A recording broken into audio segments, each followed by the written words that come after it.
तो सत्यपाल मलिक कुछ गंभीर सवाल उठाते हैं प्रेम शुक्ला, और गृह मंत्री कह रहे हैं कि जी इनकी बातों को विश्वसनीय कैसे माने, सत्ता में रहते चुप थे, अब ये बोलने लगे। तो मतलब बाहर आकर कोई बोले, विसल ब्लोअर की भूमिका में आए, उसकी बातों को फेस वैल्यू पर नहीं लेना चाहिए। मोटी बात यह कही जा रही है क्या? जी नहीं, वो विसल ब्लोअर विसल बजा भी रहे हैं क्या, या राजनीतिक जो है अपना स्वार्थ साध रहे हैं, ये प्रश्न है। और आदरणीय सत्यपाल मलिक जी लंबे समय तक, इस घटना के बाद भी कई महीनों तक जम्मू एवं कश्मीर के राज्यपाल थे, उसके बाद गोवा के राज्यपाल थे, बाद में ईशान्य भारत के एक राज्य के राज्यपाल रहे। उस समय भी वो लोग मीडिया में बहुत मुखर होकर बातें कर रहे थे, ऐसा तो है नहीं कि बात नहीं कर रहे थे। किसान मुद्दे पर बहुत मुखर होकर बात कर रहे थे, आपने भी उनको कई बार उद्धृत किया। तो उस अवसर पर उनको ये बात करने से किसी ने रोका तो था नहीं, कोई प्रतिबंध तो लगा नहीं था, उनके मुख को किसी ने सिलने का काम तो किया नहीं था। तो आदरणीय सत्यपाल मलिक, जब से उनको सीबीआई का जो उन्होंने आरोप लगाया कि मुझे, जो उन्होंने आरोप लगाया कि मुझे रिलायंस इंश्योरेंस कंपनी जो है मुझे 300 करोड़ रुपए की रिश्वत उसकी तरफ से किसी ने ऑफर की, जब से उसकी जांच शुरू हुई और राम माधव ने जब से उनको लीगल नोटिस दबाई, राम माधव जी ने उनको लीगल नोटिस दी, और लीगल नोटिस के बाद ही उनको इस बात का ख्याल आया कि पुलवामा मैंने ये सलाह दी थी। भाई पुलवामा के समय, पुलवामा के बाद लंबे समय तक जो है, उस घटनाक्रम के बाद वो जम्मू एवं कश्मीर के राज्यपाल रहे। जम्मू एवं कश्मीर के राज्यपाल से हटने के बाद जब अन्य प्रदेशों के राज्यपाल थे, तब वो मुखर होकर सरकार विरोधी वक्तव्य दे रहे थे।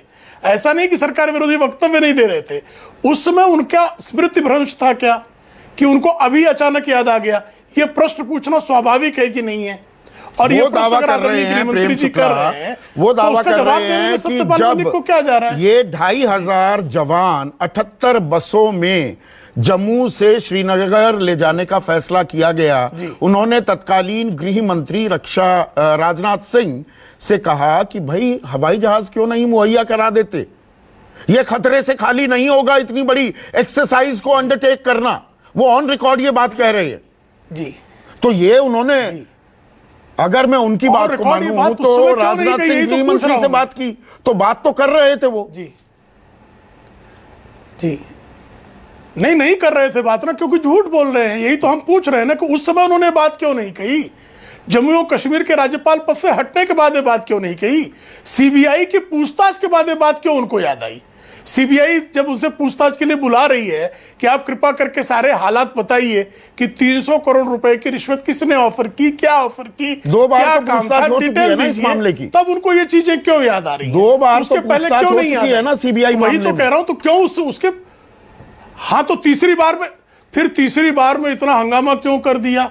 फिर कांग्रेस के लोग ढोल क्यों बजाने लगे? नहीं, आम आदमी पार्टी क्यों कूद पड़ी? सत्यपाल मलिक 2 बार जब पहले इंक्वायरी हो चुकी थी, तो तीसरे बार में क्या परेशानी हो गई? थोड़ा सा टाइमलाइन, क्रोनोलॉजी समझिए। ये जो इंटरव्यू दिया वो 5 दिन पहले का है। हाँ, सीबीआई ने पूछताछ के लिए कल शाम को बुलाया है। हाँ, ऐसा नहीं कि पूछताछ के लिए बुलाया उसके बाद कोई खुलासा करने लगा। खुलासा तो 5 दिन पहले हो चुका था। नहीं, तीसरी बार बुलाया है ना। हाँ तो वो तो कल बुलाया, संदीप जी कृपा पर ये इंटरव्यू तो 5 दिन पहले दिया। 2 बार जब नहीं, 2 बार पहले नहीं, पहले जब 2 बार पहले जब बुलाया था, तब उन्होंने ट्वीट क्यों नहीं किया कि मुझे सीबीआई क्यों बुला रही है? तीसरी बार में वो ट्वीट क्यों कर रहे हैं? विक्टिम कार्ड तीसरी बार में क्यों खेल रहे हैं जब 2 बार पहले उनको बुलाया गया? नहीं, क्रोनोलॉजी ये तो नहीं कि अब ये खुलासा कर दिया, ये इंटरव्यू दे दिया तो सीबीआई को पीछे छोड़ दिया गया।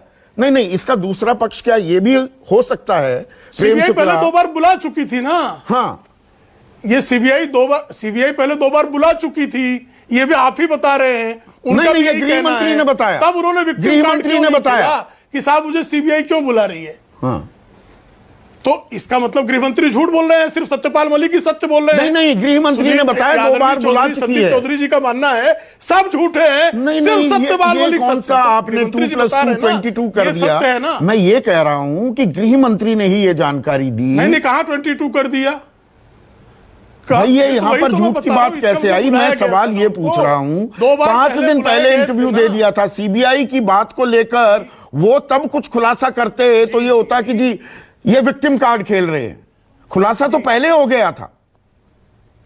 नहीं, मैं आपसे ये पूछ रहा हूं, मैं आपसे ये पूछ रहा हूं, इंटरव्यू के पहले 2 बार उनको बुलाया गया था, यही गृह मंत्री जी कह रहे हैं, तो 2 बार उन्होंने ये सूचना सार्वजनिक क्यों नहीं की मुझे सीबीआई बुला रही है?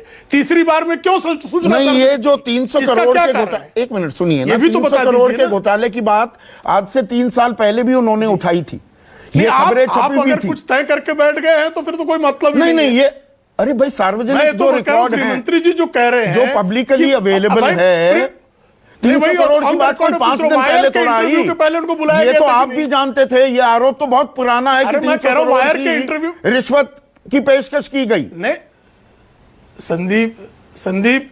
संदीप जी, मैं तो वही कह रहा हूं, आदरणीय गृह मंत्री जी ने आज जो जानकारी दी, उनके वायर के इंटरव्यू के पहले 2 बार सीबीआई 300 करोड़ की जो उन्होंने रिश्वत का आरोप लगाया उसकी जानकारी के लिए उनको निमंत्रित कर चुकी थी। तब उन्होंने कोई विक्टिम कार्ड नहीं खेला, लेकिन जैसे अभी भी वो तो जाने को तैयार है, उन्होंने कौन सा विक्टिम कार्ड खेला और पता लगा कि ये भारी पड़ेगा तो उन्होंने कह दिया अच्छा ये भारी पड़ेगा या ये भ्रष्टाचार के आरोप, और उसमें पुलवामा के, क्योंकि वो प्रधानमंत्री का भी नाम लेकर कह रहे हैं कि पुलवामा हुआ और उनकी प्रधानमंत्री से बात हुई, तब वो जिम कॉर्बेट में थे प्रधानमंत्री, और बाहर आकर बात हुई है और उन्होंने कहा देखिए सर मैंने आपको पहले भी बताया था, और प्रधानमंत्री ने उन्हें चुप रहने की सलाह दी, और यही सलाह दोहराई राष्ट्रीय सुरक्षा सलाहकार अजित डोभाल ने। वो झूठ बोल रहे हैं ना, राजद्रोह का मुकदमा होना चाहिए उन पर, असत्यपाल है वो, फिर तो असत्यपाल पर राजद्रोह का मुकदमा होना चाहिए। ये बहुत गंभीर मामला हो जाता है। अभी 300 करोड़ में ही हो, अभी 300 करोड़ में ही वो जाल में फंसे हुए हैं ना, अपने बुने हुए जाल में खुद फंस गए हैं। वो विक्टिम कार्ड नहीं, सरकार को उन पर राजद्रोह का मुकदमा करना चाहिए। सीबीआई उनको वो ऐसे सवाल उठा रहे हैं जो असत्य हैं, जो आप कह रहे हैं। आपकी सलाह अच्छी है, इस पर विचार करना चाहिए। संदीप चौधरी जी की सलाह अच्छी है, इसमें विचार करना चाहिए, लेकिन पहले यह बताइए कि जो पहले 2 बार उनको बुलाया गया तो चुप्पी क्यों साधे रहे? इसका क्या उत्तर है?